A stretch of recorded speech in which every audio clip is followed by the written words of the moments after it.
సంస్కృతి చిహ్నం ఈ బతుకమ్మ పండుగ. ప్రకృతితో మమేకమైన పండుగ ఇది. జానపద గీతాలతో చిన్న పెద్ద తేడా లేకుండా ఆడుతూ పాడుతూ చేసుకునే గొప్ప పండుగ.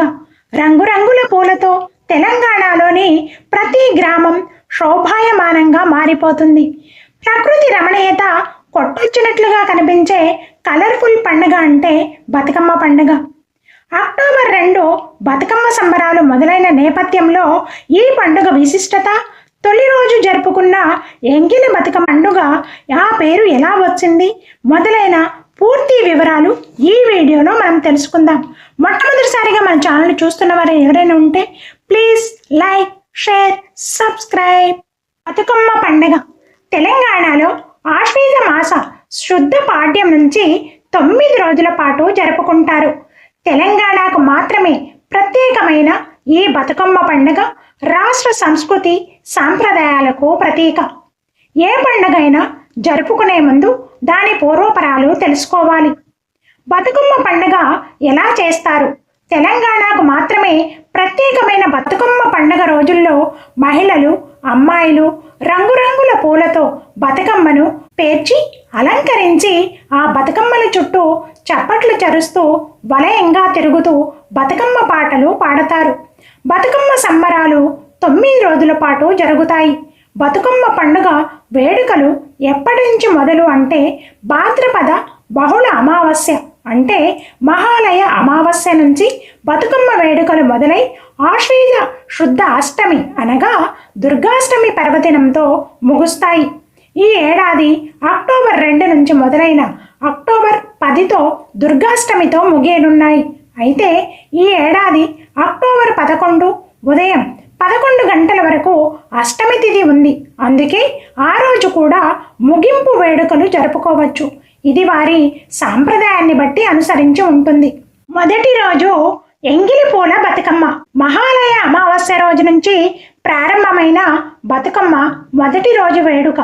తెలంగాణలో దీన్ని పెత్రామాస అని కూడా అంటారు.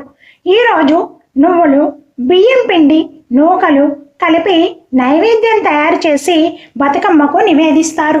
రెండో రోజు అటుకుల బతుకమ్మ. ఆశ్వీజ శుద్ధ పాడ్యమి నాడు అటుకుల బతుకమ్మ వేడుక జరుగుతుంది. ఈరోజు సప్పిడి పప్పు, బెల్లం, అటుకులతో నైవేద్యం తయారు చేసి అమ్మవారికి సమర్పిస్తారు. మూడో రోజు ముద్దపప్పు బతుకమ్మ. ముద్దపప్పు, పాలు, బెల్లంతో నైవేద్యం తయారు చేసి బతుకమ్మకు సమర్పిస్తారు.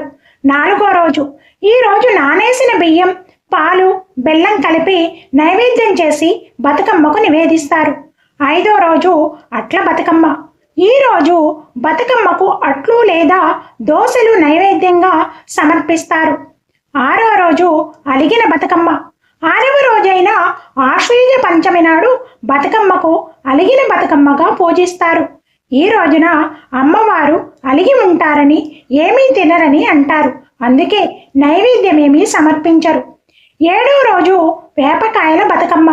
ఈరోజు వేపకాయల బతుకమ్మకు బియ్యం పిండిని బాగా వేయించి వేప పండ్లు ఆకారంలో తయారు చేసి నైవేద్యంగా సమర్పిస్తారు. 8వ రోజు వెన్న ముద్దల బతుకమ్మ. ఈరోజు నువ్వులు, వెన్న లేదా నెయ్యి, బెల్లం కలిపి నైవేద్యం తయారు చేసి బతుకమ్మకు సమర్పిస్తారు. 9వ రోజు సద్దుల బతుకమ్మ. ఆశ్వీజ అష్టమి నాడు దుర్గాష్టమి మహాపర్వదినం రోజున బతుకమ్మకు 5 రకాల నైవేద్యాలు తయారు చేస్తారు. బతుకమ్మ సంబరాలలో తెలంగాణలోని ఆడపడుచులందరూ అత్తవారింటి నుంచి కన్నవారింటికి చేరుకుని ఈ పూల పండుగ సంబరాలు జరుపుకుంటారు. ఈ 9 రోజులలో వీరు రోజు బతుకమ్మలు చేసి ప్రతి సాయంత్రం వాటి చుట్టూ తిరుగుతూ ఆడుతారు. ఆ తర్వాత దగ్గరలో ఉన్న జలాలలో నిమజ్జనం చేస్తారు. చివరి రోజు సద్దుల బతుకమ్మ. ఈ పండుగ రోజు మగవారంతా పచ్చిక బయళ్లలోనికి పోయి తంగేడు, గునుగు మొదలగు పూలను భారీగా ఏరుకొని వస్తారు. ఆ తర్వాత ఇంటిల్లిపాది కూర్చుని ఆ పూలతో బతుకమ్మను తయారు చేస్తారు.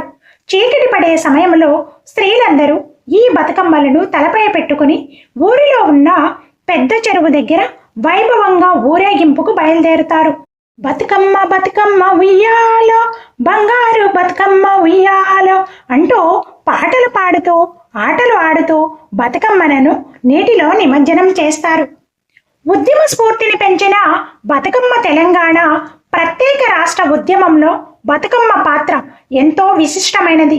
ఉద్యమ సందర్భంలో బతుకమ్మతో ఊరేగింపులు చేసిన తెలంగాణ ప్రజలు తమ తమ అస్తిత్వాన్ని సగర్వంగా ప్రకటించుకున్నారు. ఉద్యమ నాయకుల్లో స్ఫూర్తిని పెంచారు. తెలంగాణ రాష్ట్రం ఏర్పడ్డ తర్వాత బతుకమ్మ పండుగకు ప్రాధాన్యం మరింతగా పెరిగిపోయింది. ప్రస్తుతం విదేశాలలో కూడా బతుకమ్మ ఉత్సవాలను ఘనంగా నిర్వహిస్తున్నారు. తెలంగాణ ప్రజల పండుగ బతుకమ్మ పండుగ. సంబరాలను అందరూ ఆనందంగా జరుపుకుందాం. మన సంస్కృతి సాంప్రదాయాలను మన భావితరాలకు భద్రంగా అందిద్దాం. అందరికీ బతుకమ్మ పండుగ శుభాకాంక్షలు. వీడియో కనుక మీకు నచ్చినట్లయితే ప్లీజ్ లైక్, షేర్, సబ్స్క్రైబ్. మరిన్ని మంచి వీడియోల కోసం మా ఛానల్ సబ్స్క్రైబ్ చేసుకోండి ప్లీజ్.